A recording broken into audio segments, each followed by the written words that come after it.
একটা স্ট্যাটাস পড়ছিলাম এইখানে যে নারীর দ্বিতীয় ভালোবাসা হওয়া ভাগ্যের ব্যাপার আর পুরুষের প্রথম প্রেমিক হওয়া ভাগ্যের ব্যাপার। কথাটা আমি তখন বিশ্বাস করিনি, কিন্তু এখন বিশ্বাস করি। কারণ আমার জামাইয়ের প্রথম নারী, এই শুনো কথাটা, আমার জামাইয়ের জীবনের প্রথম নারীকে সে এত ভালোবাসতো যে তাকে দেখার জন্য সে বাড়ি থেকে লুঙ্গি পরে চলে গেছিল। আর আমার জন্য কোথাও যায় না, লুঙ্গি পরে যাওয়া তো দূরের কথা, মানে সে মানুষ সম্মানের ভয়ও করে নাই যে সে কলেজে, তারপর কলেজে গেছিল লুঙ্গি পরে, শুধু মেয়েটা আসছে বলে।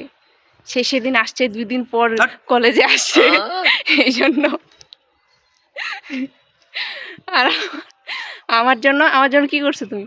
কি করছো বলো দেখি? কিছু করি নাই আমি, সত্যি কথা বললাম কিন্তু।